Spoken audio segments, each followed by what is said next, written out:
Good morning, everybody. Um, First of all, I want to thank Keish T talking loud with Keish T for having me as a panelist on R. Kelly.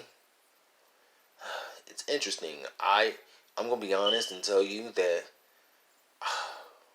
I'm not the best speaker. Um, I thought that the panel would go in a way that was different, but it was still pretty good and everything. Let me tell you, as a person that support R. Kelly's innocence, it is hard for me to really express that, because people feel that you're crazy to even say these things. There's an absolute narrative already that R. Kelly's a monster. You can't say, for example, I was talking to my niece on it because she heard, the things that I was saying on the video, and of course she disagreed with me. She saw the Lifetime documentary, and look, I get it because January 2019, I saw it, and being ignorant, I believed them. That, of course, over time, my viewpoints have changed. But it's hard to express that because the narrative has already been that R. Kelly is a monster. Now, she didn't go as far. She said that maybe some of them are lying, but she said all of them couldn't be lying. And the truth of the matter is, I'm not going to convince anyone of his innocence. That's not even what it's about for me. Because the truth of the matter, I'm not the best speaker in the world. I don't even like talking on the phone like that. I'm a better writer than I am a speaker. As far as I'm concerned, I'm not the best writer either. So when you talk about having a platform, a YouTube platform, that's not really what I'm about. I know that Keish T talk about whether myself or Pico Benz, who was on the who was on the panel, would have a YouTube channel. I'm not a YouTuber. Um, as I said, I'm not the best speaker. I'm not the most articulate when it comes to these things. I'm not the I'm not the best at public speaking, and I don't really like to debate, to be honest. Um, Now I'm gonna be transparent and tell you, even though that I'm a believer in Christ and everything, I've been getting into my natal chart. It's rooted in astrology, and I know a lot of Christians don't believe in it, but I've been getting into my natal chart because it's been fascinating. And one of the things about different planets, different signs, different housings and things, and basically like with the different planets and everything, Mars deals with ambition, and Mercury deals with communication, and they're opposite of each other in my chart, and it's retrograde. Mars is retrograde, so which means the planet when I was born, the planet, instead of moving forward directly, it moved backwards, so represents how keep things inwardly. I don't like to argue. I can, explode with my temper sometimes, especially when I feel like I'm being not taken seriously, which happens when it comes to these kind of discussions. So rather than me debating, I'd rather be in the background, supporting his innocence in that way.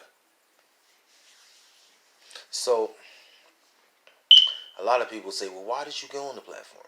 Well, one, I wanted to support Keish T, and I wanted to support, what I mean, the other supporters. Um, we don't do that enough. I feel like also we need solutions. We've been going in quicksand when it comes to this movement. We need to have solutions to be able to organize so that it becomes the movement that it's meant to be. Keish T said it's not a movement yet. She's right, because we have a lot of divided agendas and motives. And I have to be honest, it, when the others came on and and I was muted for a long time, um, I felt away a little bit. But then I realized, I'm not forceful when it comes to that. That's just not me. I don't. She said, well, you're very, she said that you're very, you have strong opinions.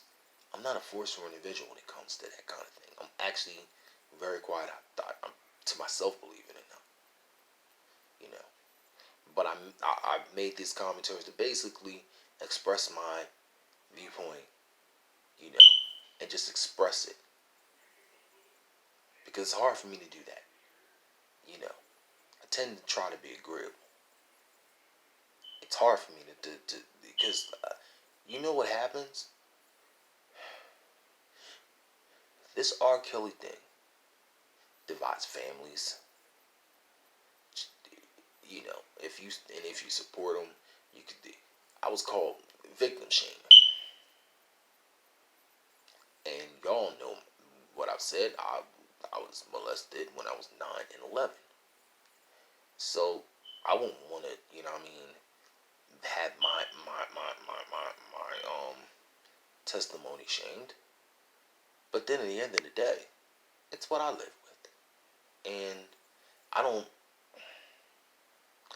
I I live with that, and there's no amount of money that can be made, no amount of money that can atone for what happened to me. And the truth of the matter is, I just want to go on. I don't want to be paralyzed by what happened to me at that age.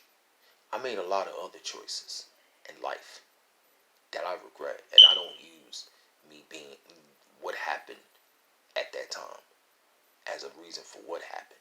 I take responsibility for my own choices as a teen and up to the age I am now. So no matter where people fall on the side of R. Kelly,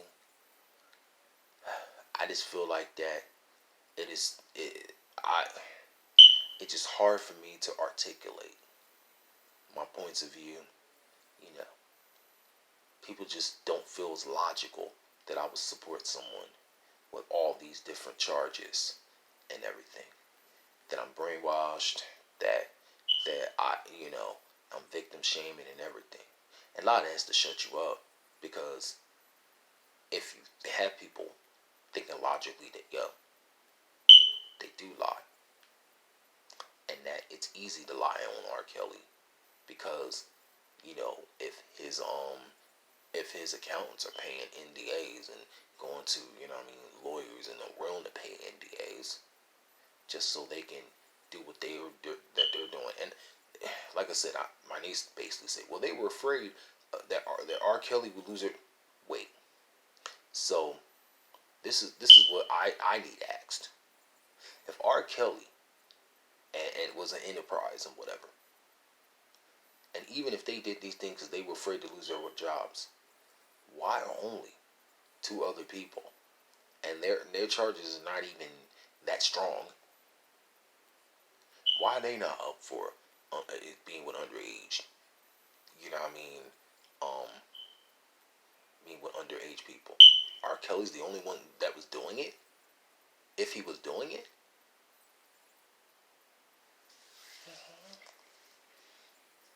but that's why I don't even get into this stuff, because I don't. I just because I can't articulate that in a way where at least, okay, you know what? I may not agree with him, but you know, I just can't articulate that. And you know what? I don't have to. I don't have to speak another word on it. It's okay, if If I never speak anything of this, because when it comes down to it,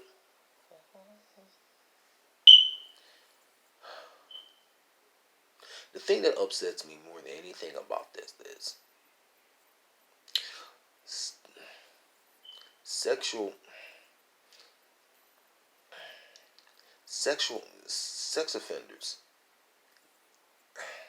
just being accused of it changes your life.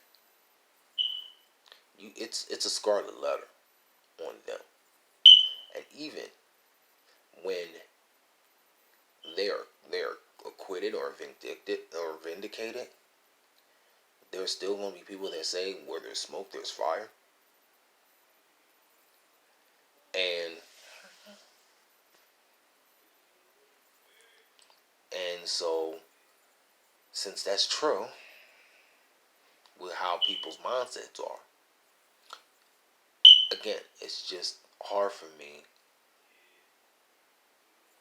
And sometimes I just feel like inadequate when it comes to discussing it. When it comes to discussing it, because I'm not as articulate as I should be when it comes to that and everything. So again, I want to thank Keish G for allowing me to speak on her platform, but it allowed me, just made me realize just how inadequate I am when it comes to speaking these things and everything. It's not my lane. It really isn't. And there's other people that are better, that are more knowledgeable, that speak better than I do, and that's that. So no, I'm not going. I won't do anything like that again. I, you know, I even thought about not going on YouTube, but I'm a moderator on another person that was on the panel, Passionately Gangster, who I think is very articulate. She and knows her stuff. Really knows her stuff. And so I would do that to support her channel and to support the others that are in the front lines for R. Kelly. But as far as me, I feel like me me not being as articulate as others, it allows me to realize I need to fall back as far as having this kind of platform, you know,